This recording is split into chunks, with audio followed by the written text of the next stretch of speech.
ఓ మంచి suspense thriller కథ రాయాలంటే లాజిక్స్ గురించి ఆలోచించకూడదు. ముందుగా మన క్రియేటివిటీని చూపించాల్సిందే. మైండ్లో వచ్చిన ఆలోచన పేపర్పై పెట్టాల్సిందే. అప్పుడే ఆ సీన్ పండుతుందని దర్శకుడు అనుకుంటాడు. కానీ మినిమం లాజిక్ లేకపోతే తెరపై సీన్ పండదు, ప్రేక్షకుడు నవ్వుకుంటాడు. ఇప్పుడు సిట్ పరిస్థితి కూడా ఇలానే ఉంది. ఎలో మీడియాతో కలిసి మంచి స్క్రీన్ ప్లే రాస్తోంది. సన్నివేశం రక్తి కట్టిందని చంకలు గుద్దుకుంటోంది. కట్ చేస్తే ప్రజల ముందు అబాసు పాలవుతోంది. ఎలో మీడియాతో కలిసి సిట్ రాసిన స్క్రీన్ ప్లే చూసి షిట్, కథ అడ్డం తిరిగిందని నవ్వుకుంటున్నారు జనం.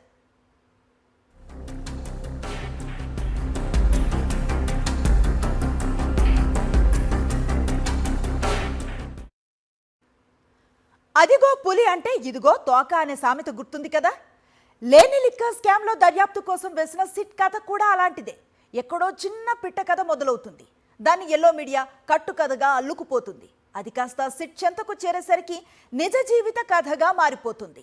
లేని లిక్కర్ స్కామ్ విషయంలో మొదటి నుంచి సిట్ ఇలా పిట్ట కథలపైనే ఆధారపడుతోంది.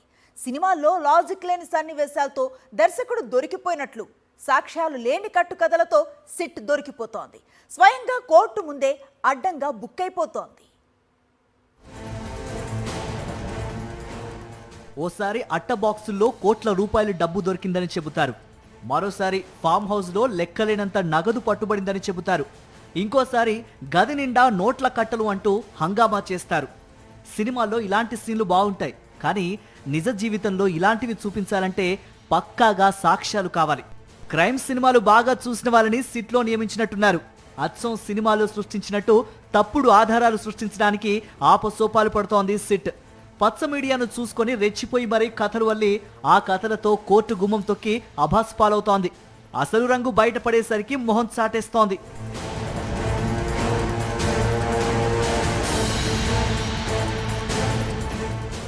వైఎస్ జగన్ హయాంలో మద్యం అమ్మకాలు పెరగలేదు.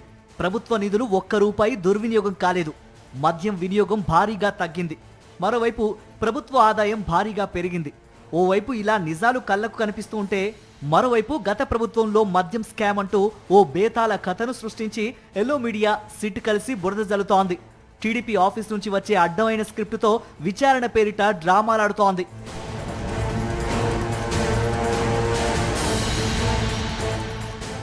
లేని స్కామ్ ని ఉన్నట్టుగా చూపించడానికి పచ్చ మీడియాతో కలిసి పచ్చి అబద్ధాలను సృష్టించడమే ఈ సిట్ పని. చంద్రబాబు డైరెక్షన్ లో సాగే సిట్ విచారణలో అడ్డదిడ్డమైన అబద్ధపు ఆధారాలను సృష్టిస్తున్నారు.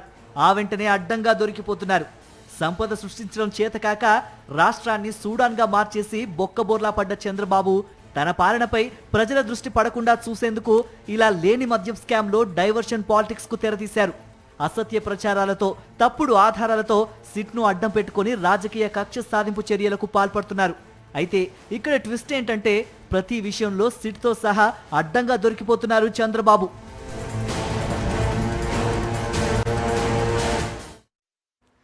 కొన్ని రోజులుగా ఆంధ్రప్రదేశ్ రాజకీయాల్లో డైలీ సీరియల్ నడుస్తోంది. ఈ డైలీ సీరియల్ పేరు చంద్రబాబు కక్ష సాధింపు. రోజుకో ప్రచారాన్ని తెరపైకి తీసుకురావటం, పోలీసులను ఉసిగొల్పటం, అక్రమ అరెస్టులు చేయటం. టీవీలో సీరియల్ అయినా ఆగిపోతుందేమో, కానీ చంద్రబాబు అధికారంలో ఉన్నన్ని రోజులు ఈ కక్ష సాధింపు సీరియల్ మాత్రం ఆగదు. ప్రస్తుతం ఈ రాజకీయ కక్ష సాధింపు సీరియల్లో మద్యం స్కామ్ అనే కట్టుకథ ఎపిసోడ్ రసవత్తరంగా సాగుతోంది.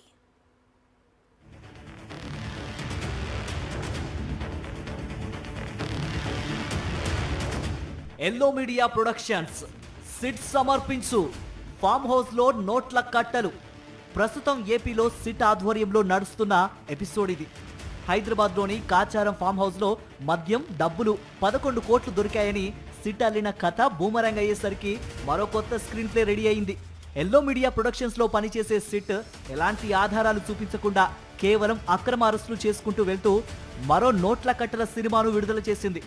మద్యం కేసులో అరెస్టు చేసిన వెంకటేష్ నాయుడు డబ్బులతో ఉన్న వీడియోను సృష్టించి అవన్నీ మద్యము డబ్బులే 35 కోట్ల కట్టలంటూ ఓ కథను అల్లేసింది.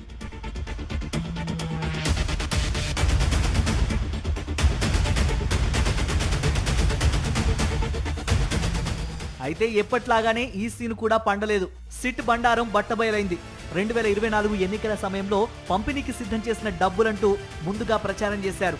ఎల్లో మీడియా కూడా అలానే బ్రేకింగ్లు, గ్రాఫిక్స్ వేసి మరీ డప్పు కొట్టింది. అయితే అందులో 2000 నోట్ల కట్టలున్నాయి. ఆర్బీఐ ఎప్పుడో రద్దు చేసిన 2000 నోట్లను 2024 ఏప్రిల్లో ఎన్నికల కోసం వాడారట. ఇంతకంటే కామెడీ ఉంటుందా? ఇలా లాజిక్లు చూసుకోకుండా స్క్రీన్ ప్లే అల్లి సీన్ రిలీజ్ చేసి ఎల్లో మీడియాతో సహా అడ్డంగా బుక్ అయిపోయింది సిట్.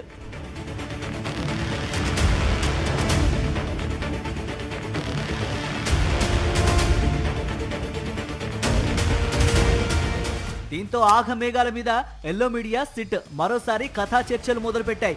రాత్రికి రాత్రి సీన్ పేపర్ మార్చేశాయి. అప్పటి వరకు ఎన్నికల్లో పంపిణీ చేసిన డబ్బులే అని చెప్పి అర్ధరాత్రి తర్వాత అవి 2021 నాటి డబ్బులంటూ కొత్త కథను తెరపైకి తెచ్చింది. అంటే అంతకుముందు తాము చెప్పింది తప్పు అని తనకు తానే ఒప్పుకుంది చంద్రబాబు మీడియా.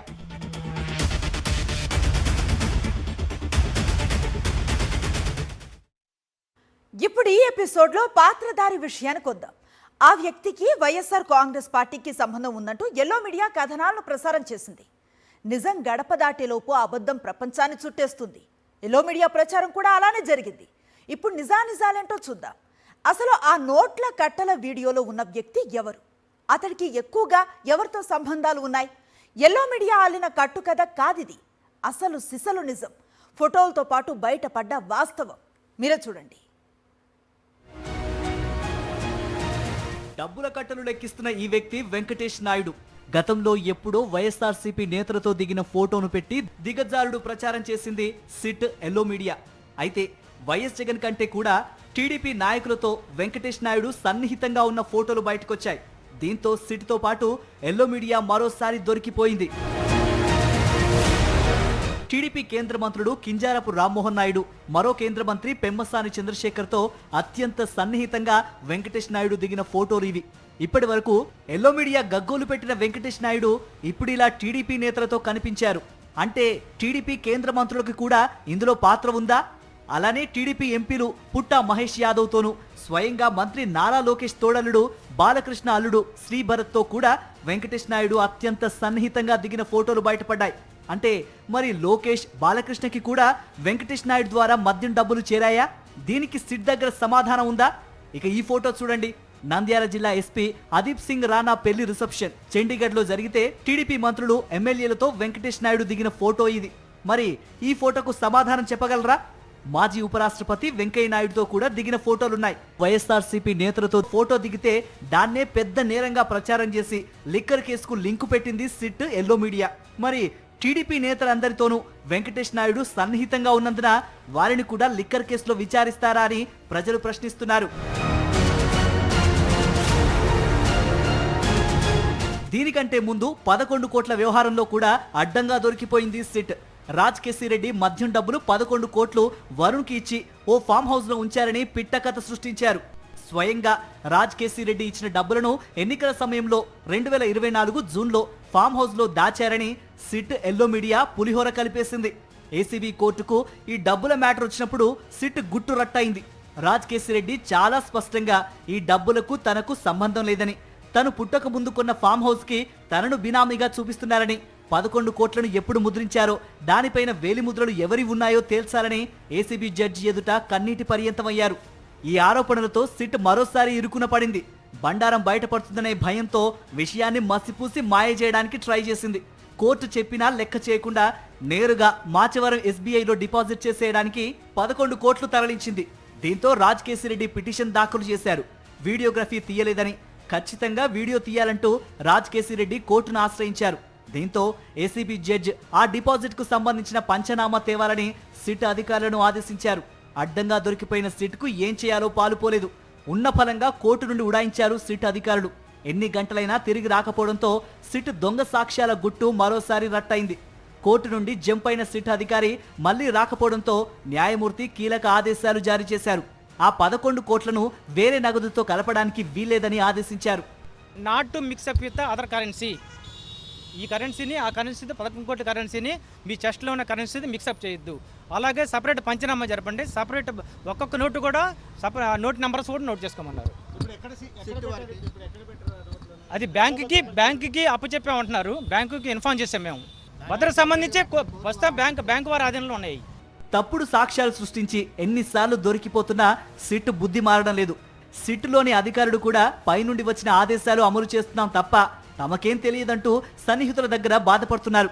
ఈ కేసులో అరెస్టైన వారి సొంత ఆస్తులు, 2019కి ముందు ఉన్న ఆస్తులు కూడా మద్యం వల్ల కూడబెట్టిన ఆస్తులంటూ పచ్చి అబద్ధాలతో ఛార్జ్షీట్ వేసేసింది సిట్. మద్యం అమ్మకాల డేటాను ఓవైపు ప్రభుత్వమే మాయం చేసేసి 3.58 లక్షల జీబీల డేటా, 376 కోట్ల పేజీల డేటా మాయం చేసేశారంటూ మరో డ్రామా ఆడి దొరికిపోయింది. సాక్షాత్తు ఆర్టీఏలో దరఖాస్తు చేసేసరికి అలాంటి డేటా చోరీ ఏం జరగలేదనే నిజం బయటకొచ్చింది. హైదరాబాద్లో డెన్లు, తాడేపల్లిలో డెన్లు, సౌత్ ఆఫ్రికాలో డెన్, సింగపూర్లో డెన్ అంటూ నోటికొచ్చిన అడ్డమైన అబద్ధాన్ని ప్రచారం చేస్తున్న పచ్చ మీడియా, సిట్ అధికారులు కలిసి రోజుకో కథ రాయించి వాటినే రిమాండ్ రిపోర్ట్లు, ఛార్జ్ షీట్లుగా ప్రవేశపెడుతోంది. దీన్ని చూసిన ప్రజలకు అసలు లిక్కర్ స్కామ్ అనేదే లేదని ఎప్పుడో అర్థమైంది. అసలు స్కామ్ ఏంటంటే గతంలో చంద్రబాబు హయాంలో జరిగిన స్కిల్ స్కామ్. పక్కా ఆధారాలు, పక్కా సాక్ష్యాలతో బయటపడిన అసలు సిసలైన కుంభకోణం అది. దాని గురించి ఎక్కడ చర్చ జరుగుతుందో అనే భయంతో ఆ అసలైన స్కామ్ను దాచిపెట్టేందుకు చంద్రబాబు ఇలా సిట్తో సినిమా కథలు అల్లిస్తున్నారు. టీడీపీ ఆఫీసులో అందరినీ స్క్రీన్ ప్లే రైటర్లుగా మార్చేశారు. దశాబ్దాలుగా ప్రచార ఆర్భాటంతోనే పరిపాలన సాగిస్తున్న చంద్రబాబు ఈసారి కూడా అదే పని చేస్తున్నారు. ఒక్క పథకం కూడా అమలు చేయకుండా కొత్త కొత్త పద ప్రయోగాలు, సరికొత్త మాయ మాటలతో మభ్యపెట్టే రాజకీయాలు చేస్తున్నారు. అయితే ప్రజలు అన్నీ గమనిస్తున్నారు.